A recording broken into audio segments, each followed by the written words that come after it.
Boa noite. Começa agora o programa Família Projeto de Deus. Boa noite a todos que estão nos assistindo agora pela TV ou pela internet. Boa noite, amor. Boa noite, amor. Boa noite a você aí de casa, que está nos assistindo. E quem já teve filhos, né, ou conviveu com crianças na família, sabe que é normal uma criança pequena sentir medo. E o nervosismo até é um sentimento natural que nos ajuda a lidar com as novas experiências e a nos proteger do perigo também. Então, a gente vai, durante o programa, falar também da importância do medo, às vezes, para nos defender e nos ajudar nas situações de perigo. Cada criança tem os seus medos e inseguranças. E dependendo da faixa etária em que está vivendo, esse medo pode mudar. E por conta disso, os pais e os familiares sempre ficam com aquela dúvida: como lidar com o medo do meu filho? E esse é o tema do nosso programa de hoje. É isso mesmo, Carlão. E para nos ajudar a falar sobre isso, nós estamos recebendo aqui no estúdio a psicopedagoga Maristela Santana. Boa noite, Maristela. Boa noite, Silvia. Bem-vinda novamente. E esse lugar, que essa casa já é sua. Muito tá obrigada. Bom? Uma alegria te receber. E também nós estamos recebendo o casal Viviane Berton Chaves e o Paulo Roberto Chaves. Boa noite, Viviane. Oi, boa noite, Silvia. Boa Muito noite, Carlão. bem-vinda. Muito obrigada. Bem-vindo, Paulo. Boa noite, Silvia. Boa noite, Carlão. Uma Obrigado alegria pelo recebê-los convite. aqui. É um prazer trabalhar com vocês aqui hoje. Gostoso. E na verdade, né, Viviane, nós estamos aqui juntas para falar um pouco sobre o tema dos filhos, não é? E nós também vamos conversar muito ainda, né? E eu quero saber assim, a experiência de cada um de vocês que estão aqui conosco também e dos seus filhos, né? O que vocês têm para colocar para nós. Eu gostei da cor do cabelo do Paulo. Muito bonito, viu, Paulo? Bem... Nós combinamos, né? Você pintou, precisa saber onde você pintou. Essa cor de tinta aí está muito bonita. Pois é. Aproveitando o nosso tema de hoje, eu gostaria de perguntar para você que está aí nos assistindo, seu filho tem medo do quê? E como você lida com isso aí na sua família? Manda sua mensagem no nosso WhatsApp 19 99675 5600 ou no call center 19 3871 9620.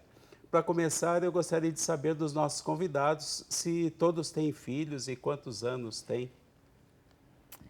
Podia começar? Posso Maristela. começar? Bom, eu tenho dois, né? Tenho um casal, Gabriel já está com 20, Giovana tem 15 anos, passaram a fase do medo infantil, né? Eu sempre recordo isso para eles, que assim, existe uma fase do medo, que é o medo da insegurança, da própria maturidade, que eles vão crescendo e vão passando isso, e depois vem o medo, que é o medo já da fase adulta, que é a insegurança, às vezes, num trabalho, na apresentação de alguma coisa. Então, os medos, eles vão se transformando no decorrer da nossa evolução. É muito natural isso. Sim. E a gente vai amparando, porque a função dos pais é justamente ajudar nesse amadurecimento, nesse crescimento, para que eles possam passando as etapas do medo. E Paulo, quantos filhos? Nós temos 4 filhos, a Sofia, a mais velha, com 17, o Olavo com 14, e nós temos gêmeos com 11 anos, o Tiago e o Tomás. Bacana. Nós temos aí uma fase um pouquinho mais abaixo, nós não entramos ainda nessa fase da fase adulta, mas temos ainda adolescência, pré-adolescência.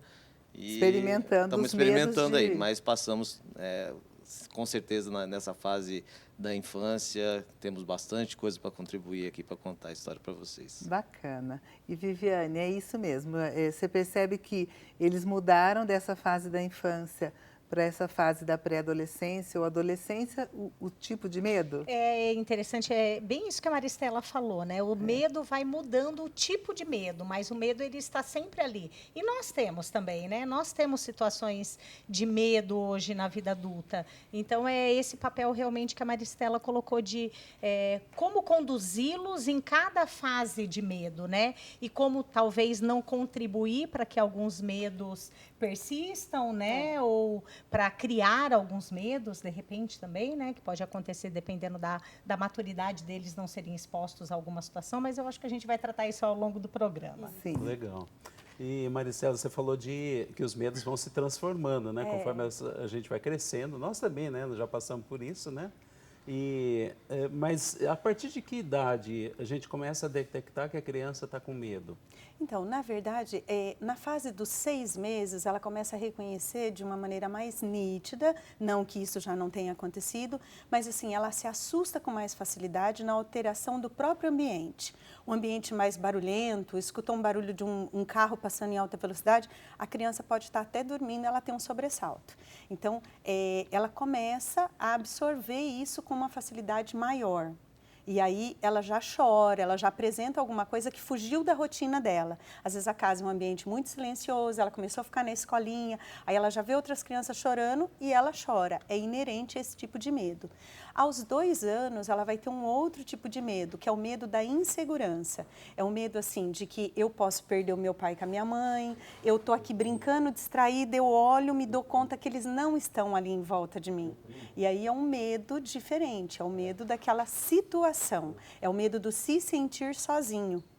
Mas o medo mais acentuado na fase da infância, ele fica instalado entre os 3 e até os 7 anos, que junta toda essa sensação com o lúdico. Com as coisas que ele assiste na televisão, com as coisas às vezes que nem é para a faixa etária dele. E aí esse medo vai se tornando mais presente. O medo do escuro, o medo do bicho-papão, o medo de outras coisas que ele vai percebendo no ambiente. É isso que você falou, escuro, bicho-papão. Quais são os mais comuns, assim, que a gente... Você já falou, por exemplo, o sobressalto, né? Na hora que vem um barulho, alguma coisa está errada, né? Mas você citou aí 2, o escuro, o bicho-papão. A insegurança, geralmente, ela surge nos pequenos atos, assim, de não querer ir no banheiro sozinho, de não querer dormir no quarto, das coisas que vão mudando na rotina dele. Olha, agora você já vai para a escolinha, agora você já está crescendo.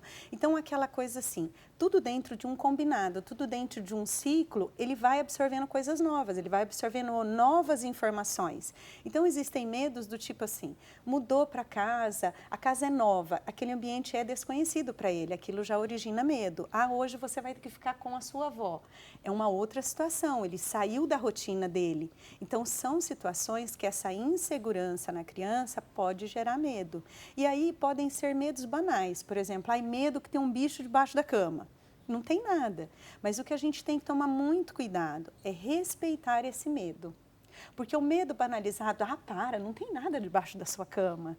Então, aquela coisa dá uma impressão para ele assim que o medo dele não foi valorizado. Valorizar o medo é trabalhar o medo, não você simplesmente dizer que aquilo não existe. Não, vamos lá junto. Você acha que tem alguma coisa lá mesmo? Eu não vi nada debaixo da sua cama, mas a gente pode olhar junto. E às vezes ele tem uma sensação, ou é a sombra da janela, ou é alguma situação que provocou medo nele. O Paulo e a Viviane, eu quero retroceder um pouquinho aí. Vocês lembram, na infância de vocês, de algum medo, alguma coisa que... Porque ela está contando isso, ela está falando que não tem um bicho aqui embaixo da mesa. Mas quando eu era criança, eu tinha certeza que tinha um monstro dentro do armário. Vocês lembram alguma coisa assim? Eu lembro. Enquanto ela falava, inclusive, eu lembrava do meu medo. Na faixa dos 6 anos de idade, estava naquela época de droga que estava sendo entregue nas escolas. Então, assim, era aquele trabalho. Eu estudava num colégio de freiras. Então, as freiras trabalhando muito com a gente. Olha, não recebam nada, pirulito, né? E em casa, minha mãe reforçando. Eu desenvolvi um medo. De pirulito?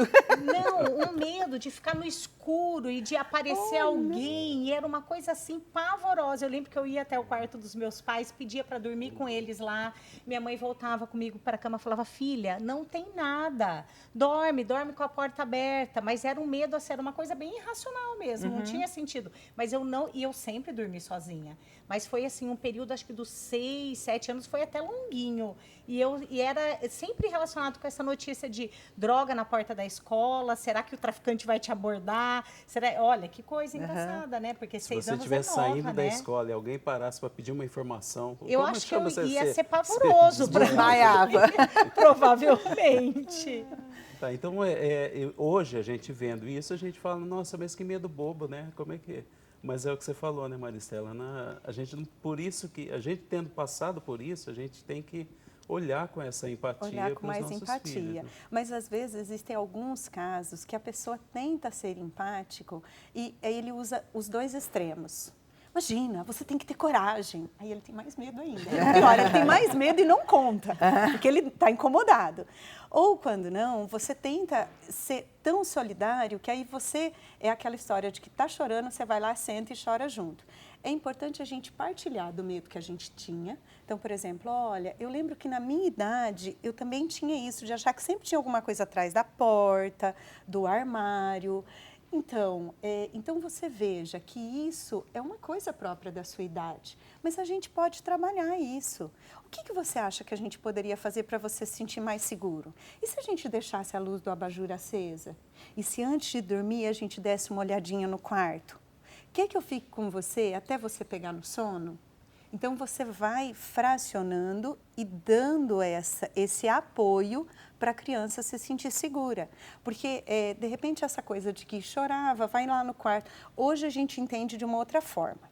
Na nossa maneira de criação, era uma coisa assim, você tem que crescer, isso é bobagem, né? Então, era uma coisa que a gente sofria, deveria ter acordado várias vezes no meio da noite, indo e vindo, ainda levado bronca, porque fica incomodando a pessoa. Mas não existia essa preocupação que hoje, por a gente saber o quanto que isso pode gerar um trauma maior lá na frente, de você falar, eu vou estabelecer relações de confiança. Então, eu vou em pequenas frações. Vamos fazer assim hoje? Ah, olha, essa noite acordou só 2 vezes. Na próxima noite, você vai colocando, pequenos objetivos. Não é assim, a gente já conversou ontem, hoje já era para você ter dormido a noite toda. Então, se a gente coloca, olha, hoje nós vamos olhar o quarto junto, vou deixar a luz do corredor acesa. Aí, olha, já faz 1 semana que a gente deixou, mas é muita claridade, a gente precisa de um pouquinho mais, se é o hábito da criança, sempre dormir no escuro, para a gente dormir mais rápido, porque às vezes por conta da luz não está dormindo tão rápido. Então, vamos colocar uma luzinha lá dentro do quarto, vamos acender um abajur com uma lâmpada com menor capacidade para que não fique tão claro, para ir dando essa confiança na criança para que ela supere o medo. E Paulo, você lembra alguma coisa assim da sua infância? Eu lembro, sim, até uma situação bastante engraçada. É. Eu lembro disso até hoje. Eu brinco engraçado. Hoje é engraçado, né? Mas assim, alguém deve ter dito alguma coisa para mim. Andava na rua, via ciganas e falavam que elas roubavam criança. Então eu tinha um pavor, porque eu via cigana, achavam que iam me roubar. Então assim, eu brinco com a minha irmã mais velha hoje sobre isso. Eu falei assim, lá vem uma cigana, né? Mas deixa eu me esconder, né? Porque era uma situação que me foi apresentada e de alguma forma eu tinha esse receio, né? De ser roubado por uma cigana. E quando os pais mentem, eu acho isso daí muito grave, porque fala, olha, o homem do saco vem te buscar. É um absurdo isso, porque você pega esse medo, atribui a uma pessoa que não existe. Você passa por mentiroso, a hora que o seu filho descobrir que não tem o homem do saco, você vai ficar com uma cara, porque realmente não existe, né? Então, como tratar isso, Então, Maristela? algumas vezes as pessoas são tomadas por um ícone que gere autoridade, não autoritarismo. A autoridade é assim, eu não estou conseguindo lidar com essa situação. Então, quando eu não estou conseguindo lidar com essa situação, eu uso o medo do outro. Naquele momento, ele se esquece de uma coisa muito importante. Aquela situação será superada. E pode acontecer isso que você falou. Porque, num primeiro momento, está fazendo uma birra desnecessária. Olha, continua fazendo birra que o homem do saco vai te pegar. Aí a criança vai crescendo e ela descobre que não existe mais o personagem. Então, é a superação do medo da criança e aquela coisa da mentira. Então, assim, olha, fazer birra nesse momento não vai resolver o seu problema, porque você não pode isso, a gente já conversou, não vou comprar, não é dessa forma que você vai resolver os seus problemas. Então, olho no olho, resolve a sua autoridade, sem colocar um outro personagem, porque mais tarde você vai querer tirar o personagem, às vezes, até assim, não precisa ter medo. Eu falei aquilo, mas o homem do saco nem existe, mas o medo já ficou gerado. Aquele pavor é o medo assim do, olha, a hora que seu pai chegar, você vai ver. Aquele medo do pai assim, né? É o que você falou, né? A transferência da autoridade. É quando eu não estou conseguindo, eu não estou conseguindo lidar com aquela situação. Então a gente tem que pensar assim: quem é a autoridade aqui? A autoridade aqui sou eu. Isso. Então as coisas devem ser explicadas, porque que não pode ser desta forma, mas tem que ser explicada de uma maneira que a autoridade é minha. Você não vai fazer isso porque isso é inadequado, porque agora não é hora de você comer a sobremesa, porque você ainda não almoçou. Ficou entendido? O seu almoço está aí. E não colocar outros personagens, não colocar outras pessoas no lugar. Por quê? Porque aí você que está delegando a sua autoridade a outras pessoas. Então... Agora a gente está falando do medo sob um ponto de vista negativo, né? De que coisa que atrapalha a gente e tudo mais, mas eu lembro um episódio quando a primeira vez que nós temos 4 filhos, o mais novo foi para a praia com a gente. É uma coisa que a gente já fazia, eu fazia com meu pai e tudo, a gente vai para a praia e tem um pier alto e a gente gosta de pular lá de cima, né? E dá aquele frio na barriga, altura, tudo caindo na água. E é uma altura considerável, né? Quando a gente é criança parece que são 850 metros. Na verdade são 4, 5 metros no máximo, quando a maré está baixa. E os 3 mais velhos, não, a gente não vai pular, não vai pular. E o pequenininho, o Davi, de 2 anos, foi correndo e pulou. Aí os outros 3 ficaram olhando. Aí, pai, mas como ele é corajoso. Eu falei, não é corajoso, é que ele não tem noção ainda do risco que ele está correndo. Por isso que ele está fazendo isso, né? Então, essa noção do perigo seria o lado positivo do medo. Eu acho que o medo ele é uma tentativa de defesa, né? De todo modo. Né? Eu acho que é uma reação de defesa. E eu penso que as crianças muito destemidas são uma preocupação a mais para os pais, né? Com essa questão de piscina, de... Não, põe a capa, vai pular, eu sou o super-homem, puf, eu tenho um tio que amarrou a toalha no pescoço, gritou Shazam e pulou do telhado. Né? Se rachou inteiro. Quando era criança? Minha avó que contava isso, mesmo. Então, não tinha medo, quer dizer, não, vou pular. Né? É uma preocupação a mais para os pais aí, né? E aí eu falei, esse filho, o Davi, os outros 3, nossa, como ele é corajoso. Falei, gente, vamos ver o ano que vem, quando a gente voltar aqui de novo. No ano seguinte ele não estava com medo, aí ele não queria mais pular, porque ele já estava sabendo que era bem alto. Correndo, né? O que eu esperava. Então o medo também tem um aspecto de preservação. Tem um aspecto, de preservação, porque na verdade a gente vai vencendo isso no decorrer da vida e aquilo serve de alerta. Eu posso ir até esse ponto, desse ponto em diante é perigoso. Mas uma das coisas que fortalece bastante, no sentido do crescimento, é que coisas da fantasia vão ficando para trás. Porque a grande maioria do medo nessa idade, principalmente na fase lúdica da criança, são as histórias, os personagens. Então, assim, o medo vai mudando de nome, né? Era o medo do personagem X, agora é o medo porque tem carro que voa e ele vai tendo outros medos, né? Aí vai no decorrer dessa fase lúdica, às vezes aumenta a quantidade de personagens que ele cria, como também é uma fase que a gente pode trabalhar o próprio lúdico a favor dessa situação. Então, assim, hoje a gente tem outros recursos. Eu tenho medo porque, vamos supor, a criança já tinha medo de chuva. Aí ela tem medo porque ela viu um tornado num filme, numa coisa que aconteceu. Eu posso mostrar os bastidores que são feito isso, porque hoje a gente tem muito material disponível na internet. Então você vai falar, olha, está vendo como eles criam? Olha como eles criam a chuva. Nem é de verdade. Então você vai tirando aquele mito da criança e ela passa a confiar. Da mesma maneira que, eu tenho medo do Conde Drácula. Então pega um filminho, uma coisa que de repente é mais lúdica e que pareça que aquele personagem é até engraçado, que ele faz coisas engraçadas, e você apresenta isso para ele. E de repente ele fala, olha, eu nem achei que ele era assim. É porque de repente ele viu alguma coisa, ele associou aquilo a uma imagem ruim. E quando a mãe tem medo e passa o medo para o filho? Então, no caso, né, vamos supor, a mãe tem medo de chuva, começa a relampejar, a mãe já, nossa, agora vai chover, aquela coisa. E aí você vê que os filhos também, ela passa isso para o filho, ou medo de alguma coisa. Muitas vezes reflete. E uma das coisas que a gente tem que ter sempre assim, nós somos considerados para eles o porto seguro. Isso não quer dizer que eu não tenha medo da chuva. Às vezes a pessoa já teve uma situação, ela tem até uma certa fobia. Mas, assim, tentar passar para ele tranquilidade. Porque se a gente demonstrar assim, ai filho, eu estou com tanto medo, ele pode até não ter esse medo da chuva, ele vai passar a adquirir. Aí ele vai falar, eu também tenho medo, porque minha mãe tem medo, eu vou associar, que se ela tem, eu também vou ter. Vai passando de medo de geração medo de geração em geração. E na verdade, assim, se a gente consegue falar para ele, olha, na verdade, é que assim, eu entendo que a gente precisa da chuva, porque a chuva vai fazer crescer os alimentos e outras coisas mais. Mas sabe, quando eu tinha a sua idade, choveu muito na minha casa e eu tive... Você conversa aquilo de uma forma lúdica, de repente até para você vai ser mais tranquilo, porque você vai estar dividindo com alguém. Porque às vezes a gente fica temeroso porque você não tem com quem dividir.